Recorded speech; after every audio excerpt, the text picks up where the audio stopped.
The goal of Data Transformers podcast is to accelerate digital transformation by bridging the gap between business outcomes and rapidly advancing technologies.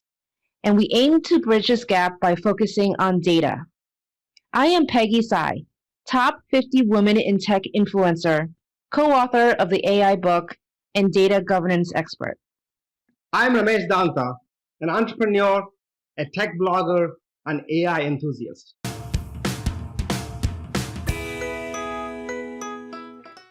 That's great. So actually, Abel, you're coming on the show from UK, as Peggy mentioned. And so taking that as a cue, I would like to ask you, segue into the personal journey, right? So far, we talked about your professional journey, BAE systems, and from HR into data governance, and to EasyJet, from engineering organization to airline, right? So along the way, I'm sure on your personal journey, so let us know, how did you progress? I mean, were you in UK all your life, or how did you No. come into this area? If you could talk a little bit about that. Yeah, so on a personal journey for me, I've been in the UK. I came into the UK to come study. So originally I'm from Nigeria, but also I'm British as well, in terms of nationality. So I'm dual national. I came to the UK to come study to do my university education. Did that, like I said, from the University of Lincoln, where I studied human resources. Lincolnshire is in England, to be specific, but also where I did my postgraduate in terms of my master's is in Strathclyde, which is in Glasgow, which is in Scotland.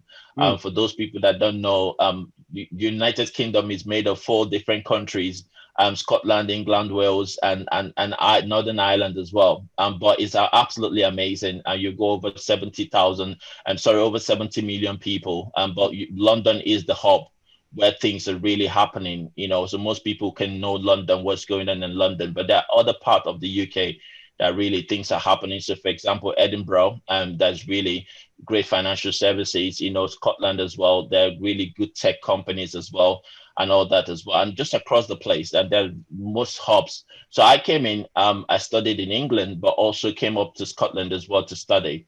And what that gave me is that it gave me a really good insight in terms of length and breadth of the island.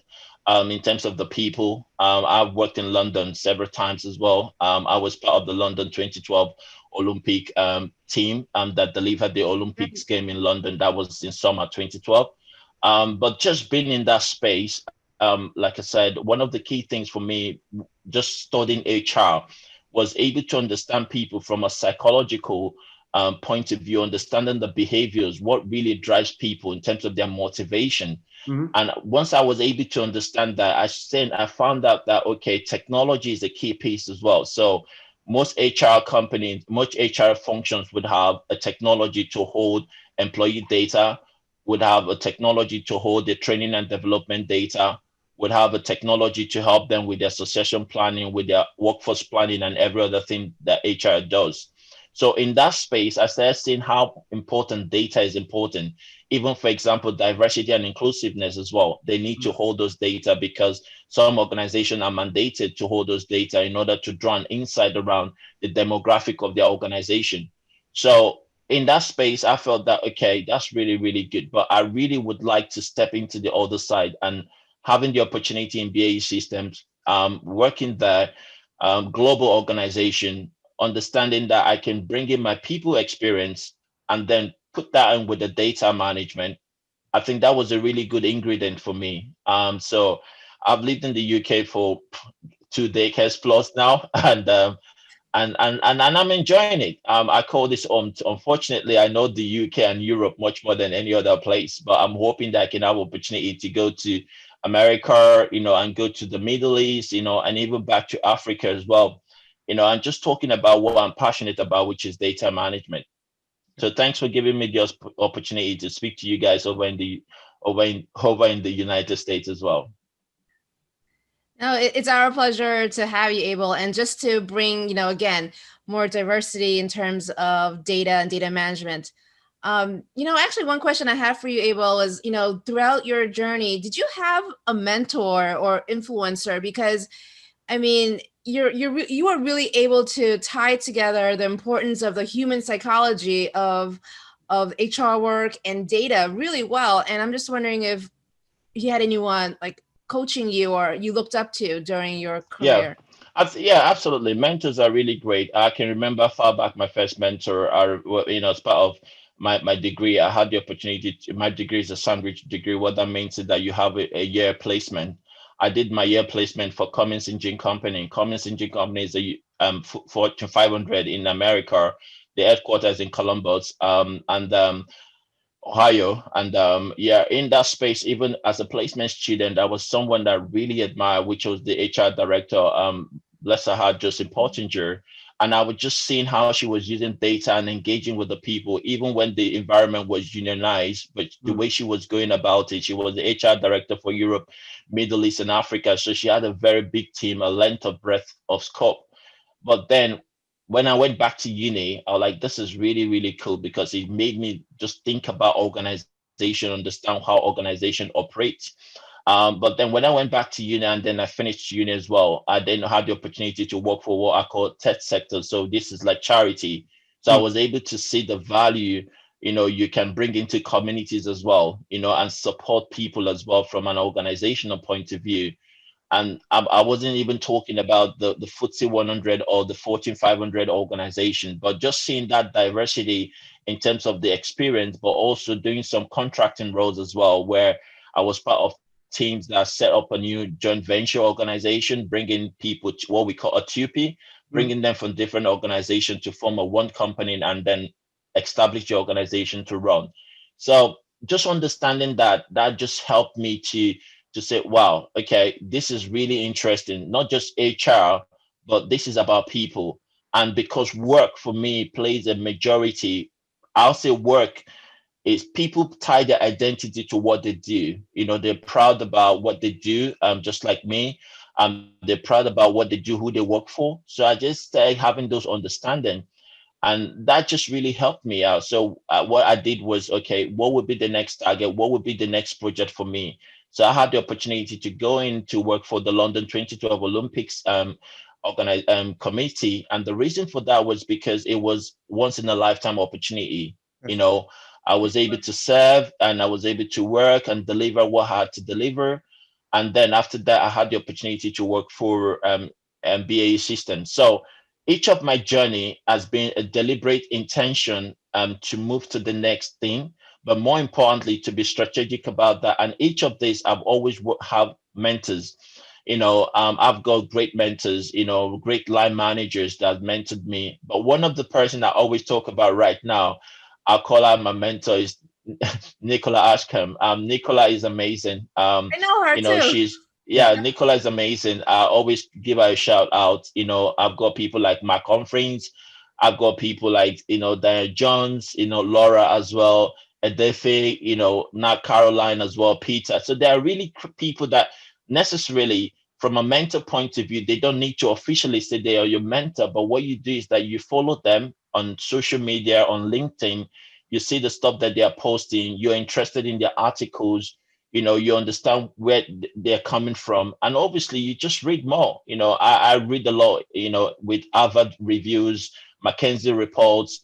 Those things just help me to widen my scope and just, help me to tap into those knowledge from those people as well.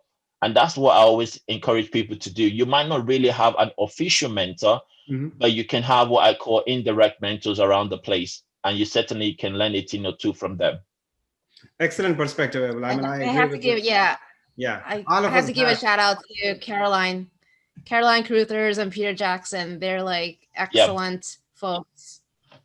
Yeah, I consider them people I look up to as well. So I do as well. Yeah, I think it's a small community of people, so kind of we know each other well, either directly or indirectly. And it's also a good network. What I found is that they support each other. It's not fighting among themselves, or all of them support themselves. You're right. Yeah. Yeah. So one of the areas, as you were speaking, that came to my mind, and this is a little bit personal, a little bit touchy topic. So feel free to touch upon as much as comfortable you are with this topic. Okay. So which is, you are a minority professional, Abel. There is no second things about it. So being a minority professional, what has it been like? In one sense, it's been challenging, but also in other sense, it's been quite intriguing and obviously, humbling as well.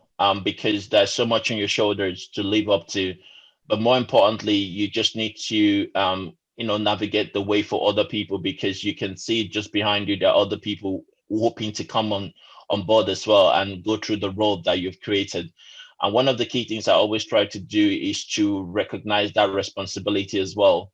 I remember I did an interview for one of the roads, the radio, the local, it's called a local Afro Caribbean radio in Glasgow, which I just talked about that in that platform as well. Mhm. And saying that, I think from a UK point of view, in terms of minority, absolutely, where I come from, we're not the dominant group. However, I still believe fundamentally that we have a role to play in the space. I still believe that there's nothing that is really as a negative. We just need to create the opportunities as well, and making sure that we put our stake in and contribute to organization and deliver. I found that sometimes as well, you've got people from the minority level that are doing the entry roles, the analyst roles, the little entry roles and all that. But then when it comes to things like CDOs and head of departments and all that, they're quite few, far between. So Mhm. I'm just hoping that we can have some succession planning and having structures where we can bring people, from the minority group into those spaces as well, so they can be CDOs as well. And I think that's absolutely 100%. I don't see the reason why I can't be a CDO. Absolutely. Or someone else cannot be the CDO. It shouldn't be anything that have to do with color or ethnicity or even background as well. I think it has to just be with your competencies and just understanding and you're passionate about what you're doing. So yeah, I'm hoping that was going to happen. I'm hoping that the more we work hard, just keep our head down, certainly that is going to come. It's just a matter of time. Thank you. And I think you would make a fantastic CDO just with your passion and your experience and just understanding the you've been in so many industries, so really the full life cycle of how data should I be agree with managed. Peggy 100% there. Thank you so much. I'll take that as a compliment, but thank you so much. For sure. So actually one question that I always ask my fellow data governance team people, friends, colleagues are, where do you think a chief data officer should reside in an organization? Who should he or she report into in order to be The most chief effective? executive. The chief executive. Yo. Yeah, absolutely, Why? 100%. Because the reason I say that is that, when you see organization where the finance director is reporting to someone else and then that person is reporting to the chief executive, those organizations never do well. When you see organization where the IT director is reporting to the finance director, those organizations just never capitalize in the opportunities as well. Remember, one of the key things that's so important, I always say to people, you've got to maintain your competitive advantage.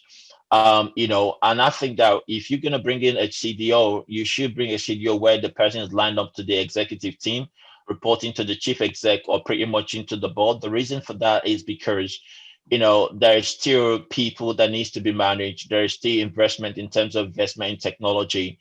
There's still processes that needs to be set up as well. And some of these processes cut across the enterprise, across the business.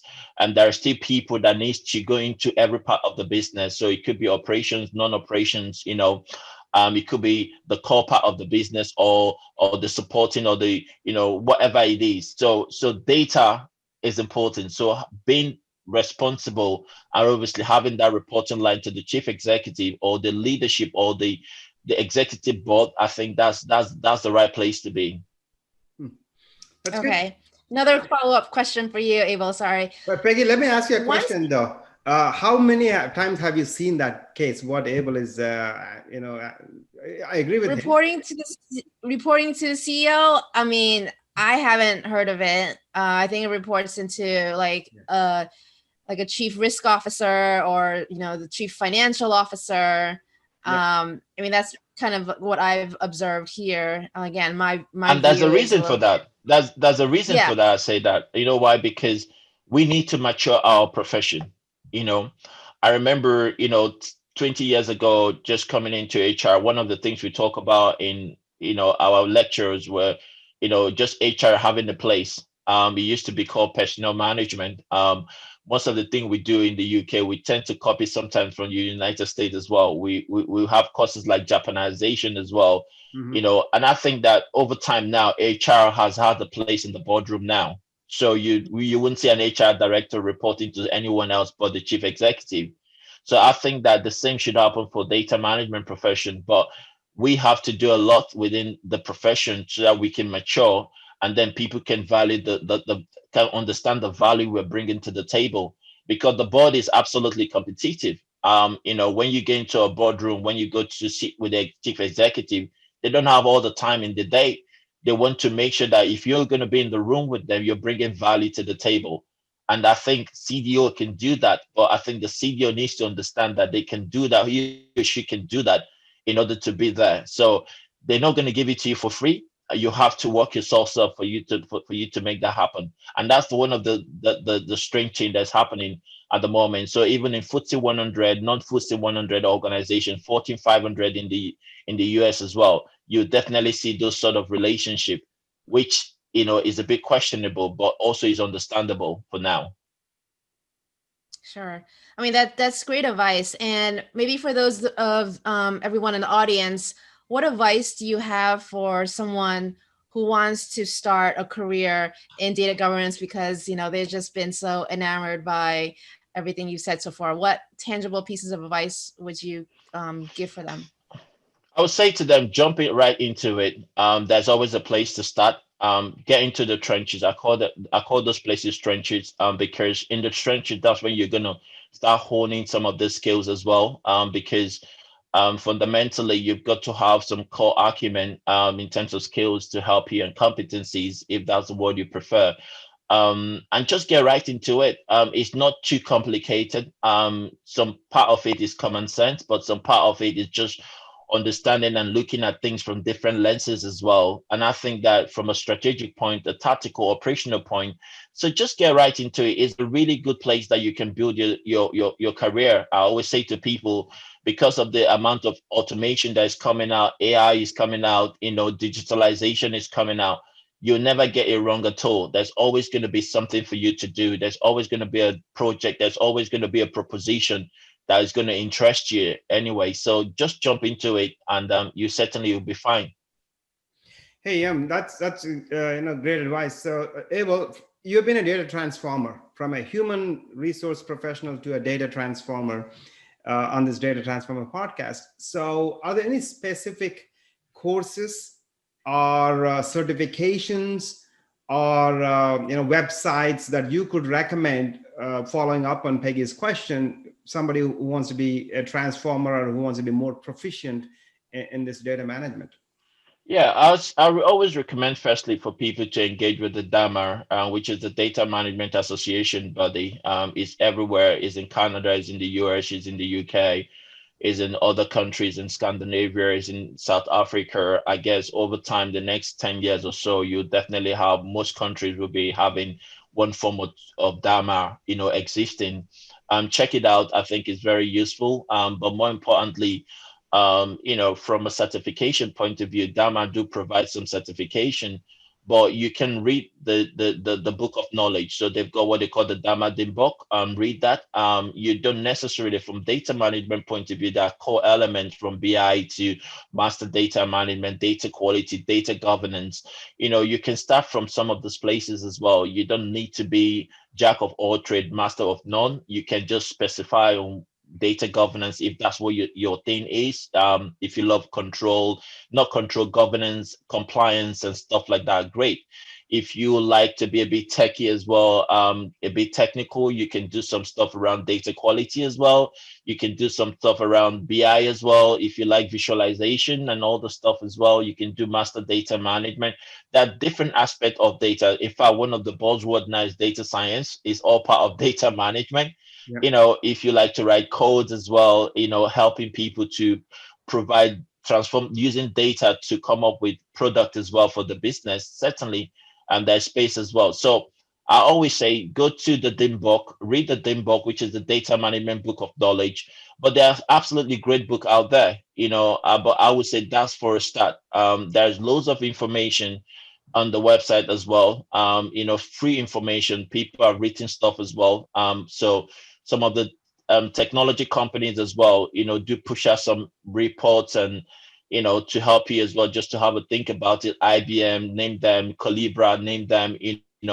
All that. There's so many out there. And just read what they're saying. And I think you definitely start getting your head around what this is all about.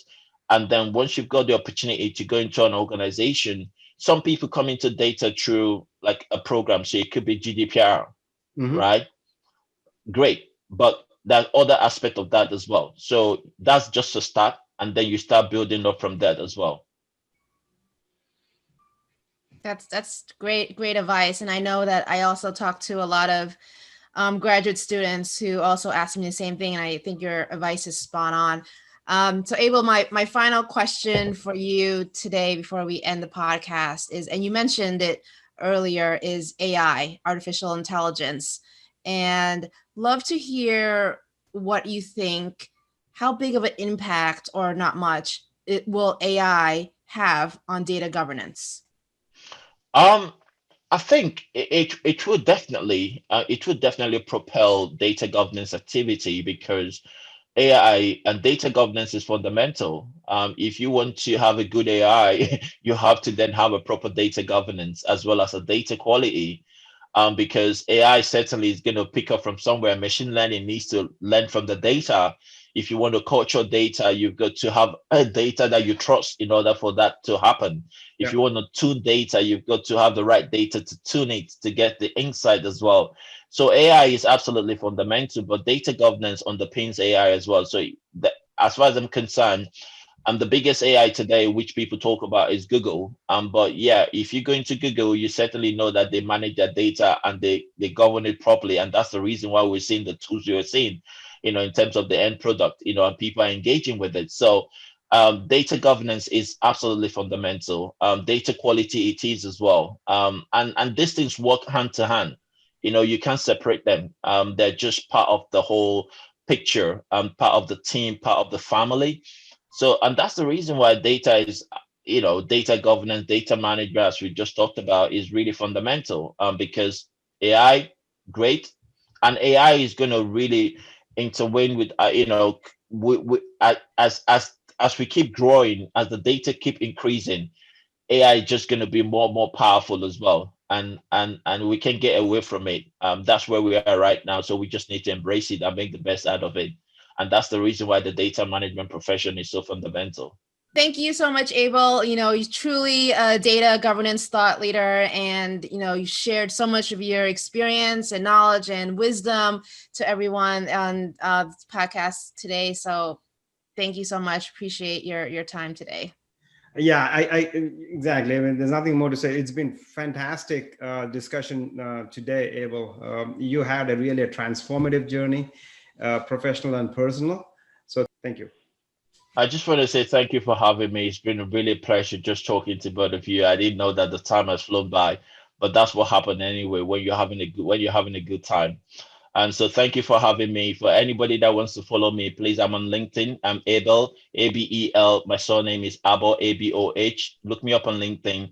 You're more than okay to follow me. On Twitter as well, I think is Abel DM_champion. I always tell myself as a data management influencer or data management champion, but I just advocate for the profession and data management. So yeah, more than welcome to connect with me, and I would definitely connect with you back. So thank you for having me, and thanks for giving me this opportunity to share this with what I've got to say with your audience. Thank you for listening to today's episode. If you liked what you heard today and would like to hear more, please subscribe to our podcast on your favorite player like iTunes and Spotify. And please do rate our podcast. Also, please go to our website, www.datatransformerspodcast.com, for more episodes, blogs, on information on our speakers. Thank you.